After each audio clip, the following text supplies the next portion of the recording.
Many of you old-timers know that I love poetry. Some good, some bad, and some indifferent. I just love it. And through the years, I collected a lot of little poems. And years ago, we published in little booklets like this, Volume 1 and Volume 2. It's called The Album of Verse. There's a poem in this volume I'd like to share tonight with you because it relates to the teaching that I'd like to open up among our people tonight. The title is The Touch of the Master's Hand. 'Twas battered and scored, and the auctioneer thought it scarcely worth his while to waste much time with the old violin. But he held it up with a smile, and he said, "What am I bidding, good folks?" he cried. "Who'll start the bidding for me? $1, then $2. Who'll make it $3? $3 once, $3 twice, going for $3. But no. From the room far back came a gray-haired man.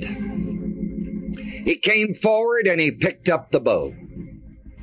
Then wiping the dust from the old violin and tightening the loosened strings, he played a melody pure and sweet, as a saint sings. The music ceased, and the auctioneer, with a voice that was quiet and low, said, "What am I bid for the old violin?"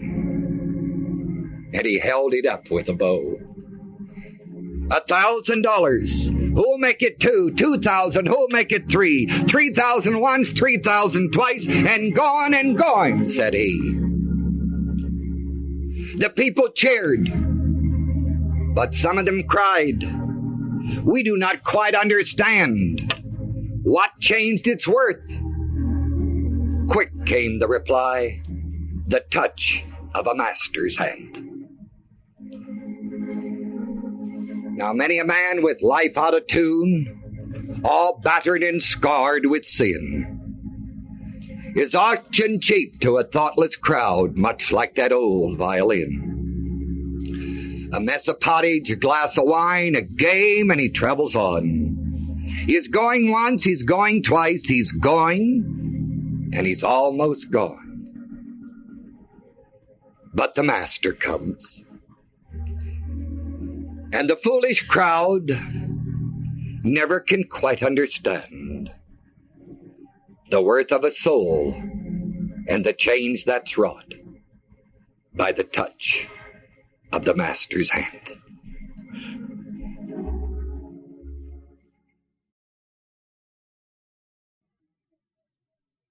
For God so loved. God is the greatest one. He's a capital O, capital N, capital E, because we have only one God. He is the greatest one. So loved. That makes him the greatest lover. The world. That's the greatest number of people in the whole outfit. That not only makes him the greatest one, the greatest lover, but for the greatest number. That he gave. That makes him the greatest giver. His only begotten what? And to give your only begotten Son makes it the greatest sacrifice. That whosoever, the whosoever makes it the greatest invitation. Believe it in him. That's the greatest simplicity, just to believe in him. Should not perish is the greatest deliverance, but have everlasting life is the greatest gift. That's John 3:16. He, God, is the greatest one. He's the greatest lover, the greatest number, the greatest giver, the greatest sacrifice, the greatest invitation, the greatest simplicity, the greatest deliverance, the greatest gift. For God so loved what?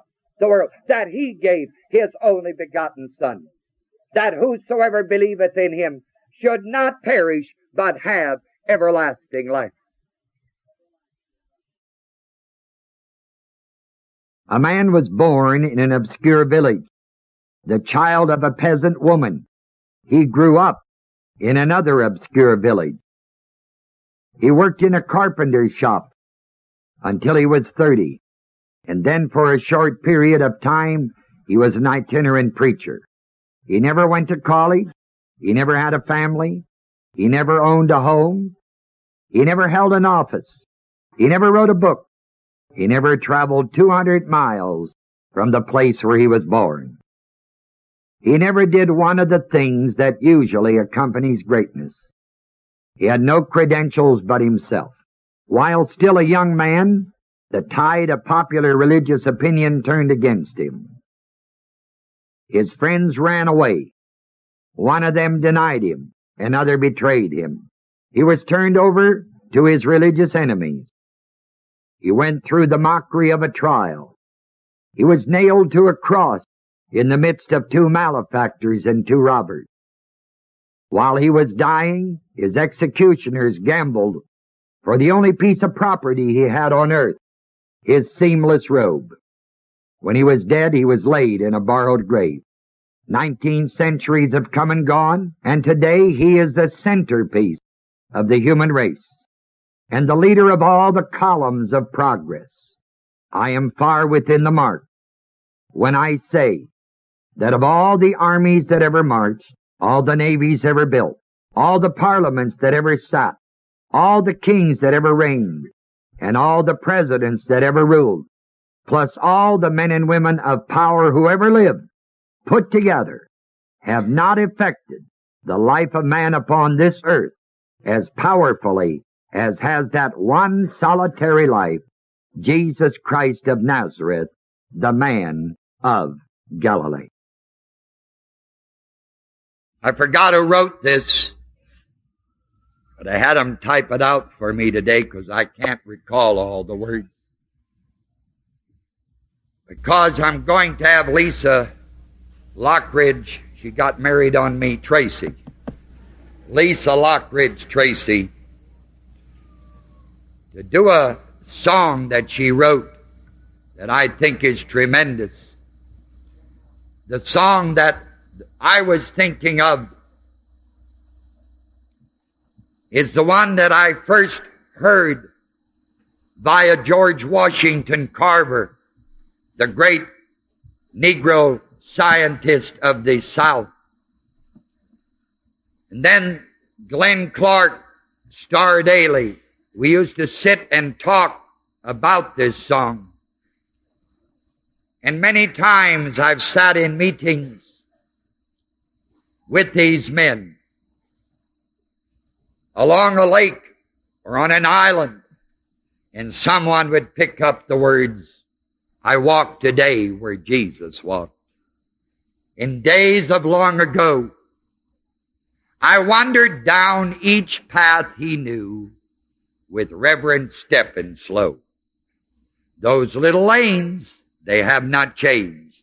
A sweet peace fills the air. I walk today where Jesus walked and felt His presence there. My pathway led from Bethlehem, memories ever sweet, to the hills of Galilee that knew those childish and developing feet. Then on to the Mount of Olives, hallowed scenes that Jesus knew before. I saw the mighty Jordan roll as in the days of yore. So I knelt today where Jesus knelt, when all alone He prayed. The Garden of Gethsemane, and my heart felt unafraid. So I picked my burden up, and with him by my side, I climbed the hill of Calvary, where on the cross he died. And I died with him. Yes, I walked today where Jesus walked, died and arose, and felt him close to me. For Jesus Christ is our cause. I was inspired to rework something I'd read years before entitled The Greatest Teacher, and I shared it with the Way Corps. And I believe it ought to include, of course, all the Way believers. It's entitled The Master Teacher, and I wrote, the Master Teacher of all times once assembled a corps called disciples, that they might be with him for intimate knowledge and intensive training in the accuracy of the word, to be pillars, marking posts, touchstones of right believing. He called them apostles, meaning the sent ones. The student body was not large. Enrollment was 12. 4 of them he found along the shore of a lake. 2 were fishing. 2 were mending nets for their fishermen. 1 of them he encountered on the highway. Another a tax collector at the receipt of customs. Another was a political revolutionary. The invitation to all 12 was simple. Leave all and follow me, and I will make you to become fishers of men. There were no other requirements for matriculation. The master teacher lived with his students almost day and night. He taught them about God not only by word of mouth, but daily in life situations, as they observed him molding truth with practical living. The students were constantly exposed to demonstrations of the greatest reality, including the finest code of ethics ever introduced into the laboratory of life. Yet, in spite of the exposure to the master teacher, 1 of the 12 betrayed him for 30 pieces of silver, the lowest price legally permitted for the purchase of a slave. Another, under pressure, refused to be identified with the master teacher. Another of the 12 doubted the evidence of the resurrection and insisted on touching and seeing before he would believe. 3 out of the 12, in the crisis and excitement of the times, gave no immediate indication that the master teacher's life and teaching had taken root and was worthwhile. The experience of the greatest master teacher, the batting average of the greatest spiritual athlete? Yes. Now the record of the master teacher is not a commentary on him, but rather an attestation to human frailty. A prime example of man's inability or refusal to profit from the instruction in righteousness, or at least to respond quickly by believing. The record of the master teacher, the man of Galilee, is encouraging to every teacher. For to every teacher come moments when progress is not apparent and instruction and teaching seems barren and empty. Rarely is it given to a teacher to see and enjoy the full fruits of his teaching. A teacher labors, believing in planting and watering. The harvest comes later. Herein is the master teacher's story. Of the 12, there were 9, and of the 3, there were yet 2. To be sure, there was Judas Iscariot. There will always be a Judas or his relative. But there was Thomas, called the Doubter, who overcame his doubts by believing the truth and labored to the death in India in the business of his master. And then there was Simon Peter, who like a grain of sand blew about with every gust of wind.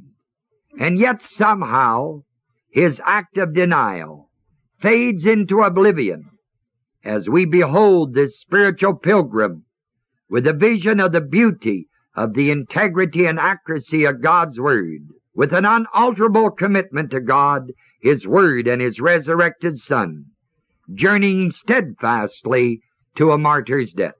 Was it, and is it all worthwhile? Yes, indeed, for today you are in the Way Corps. Ellen Fowler, one of our Corps kids, gave this presentation, which I received in the mail hand-delivered from International this morning. I heard her give it from her heart, and I'm sure that I will not be able to approximate the greatness of that occasion when she gave it. It's entitled Paul, and I shall read to you what she so beautifully presented that evening. You arrived in the morning. You stood up and waved as soon as you saw us waiting for you by the front door. We ran down to meet you. I beat everyone. Oh, how I've missed you, Timothy, you said, clasping my hand in yours. Your eyes gathered me up like a little child, holding me and warming me. A split second, and the others surrounded us. You looked around, beaming. It was a rough trip, but friends, it's great to be back in Ephesus. After breakfast, you and I went to work. I asked if you'd like to sleep at all, but you shook your head smiling. If I slept, I wouldn't be able to be with you, son. Besides, we've got enough to do to keep us busy this morning, haven't we? So we sat for hours, reviewing finances, planning for special events in the area, and of course discussing leadership. Occasionally your face would grow sad and tired, and at a certain name you'd say no more than, I don't know, or he's gone, Timothy. I wished I could beat every one of their heads in. These men had known you, walked with you, seen your heart, and then you'd say, I'm glad we're still here, aren't you? And God is here too. You must never forget that, Timothy. Later on, we went for a walk. You wore me out as usual, for you were so full of life and energy that I could only laugh and follow you breathlessly. We came upon a waterfall cascading into a clear pond, and your face lit up like a child. Let's swim, Timothy. And you peeled off your clothes. As you stood, poised to dive in, I saw your back. There were the big red welts, still puffed up as though you had received them that week. There were the older scars, white now and smooth, and the pock marks where the whips had sunk in and pulled the flesh away. Every time I saw that back, I saw you, hands tied over your head, reeling under the blows as the lashes screamed through the air and curled around your body. One man, so small and alone, standing bravely for God's word against the vast machinery of the entire religious hierarchy of your day. Tears blurred my eyes. Tears for you and the agony you had undergone. Tears, too, for myself, because I thought that I would someday perhaps have to face the same lashes, and that I might break rather than stand. You dove, cutting a graceful arc straight up and then down through the clear water. Laughingly you called, "Come on, Timothy. At the rate you're going, the Lord may return before you hit the water." But I waited a moment to watch you swim. The sun glinted off your back and your muscles rippled as you pulled yourself straight and strong through the water. Suddenly your scars had disappeared. All I could see was the beauty and power of a man, making full use of the body God had given him. There was life there, vigor and joy and strength. and the water and the sun covered the ugly wounds and made your back sparkle with light. So I thought with our lives. When we stand on the Word of God, the world is against us. We may be mocked, persecuted, betrayed. Sometimes our minds will reel with condemnation, pressure, strife, and discouragement. If we stop, dismayed, the scars and the wounds will swell up and start to throb. But if we push to live, to love, to run the race that God has called us to, then God's grace, like sunshine glinting off the water, will cover the scars and stop the pain and make our lives shine.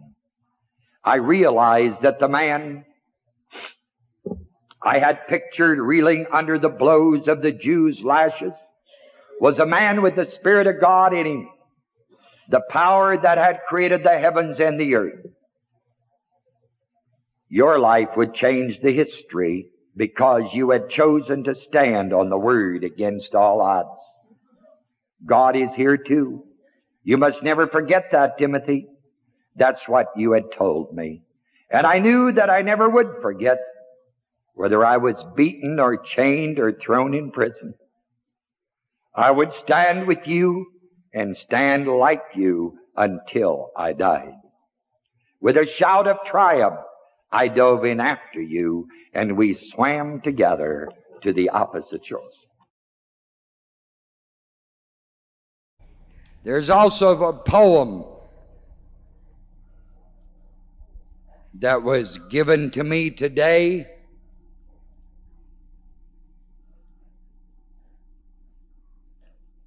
Written by one of the people of our staff here. She and her husband are both on the staff here at International, Jan Schneider.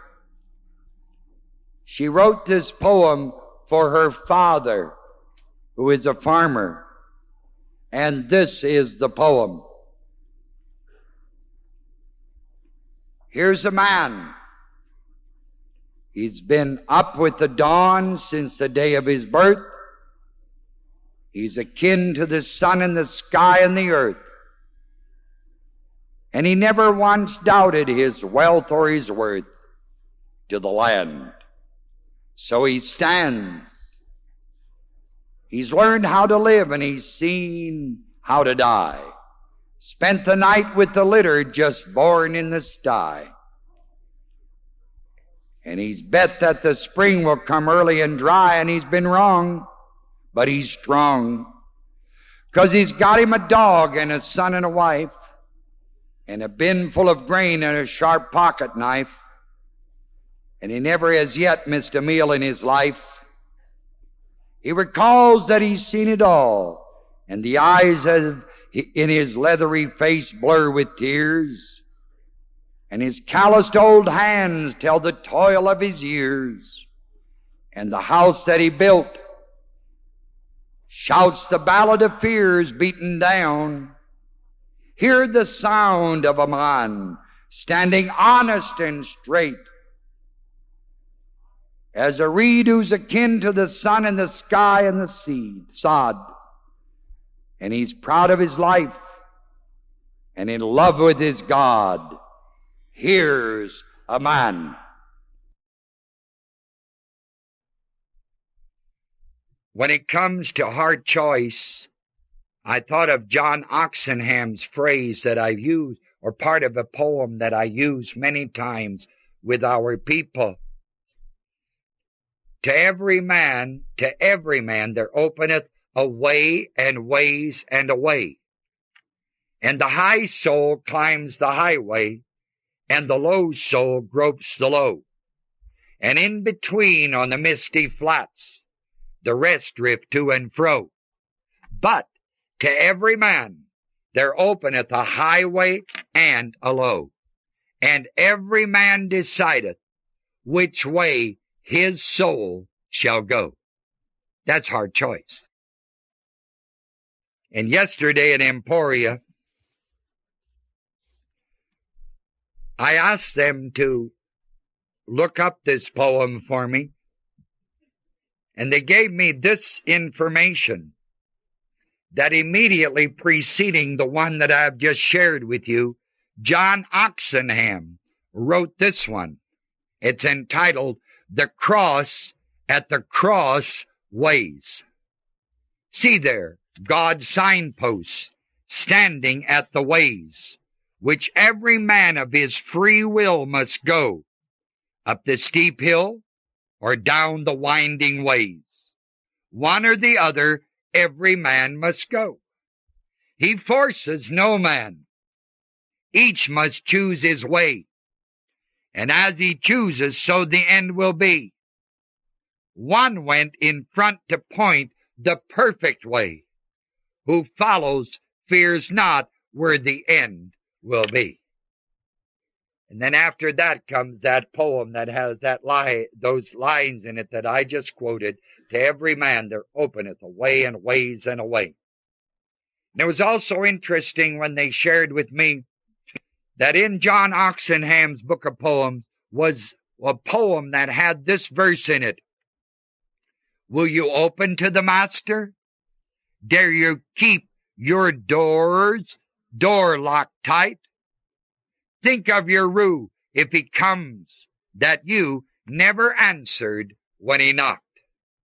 Those are from the poems of John Oxenham.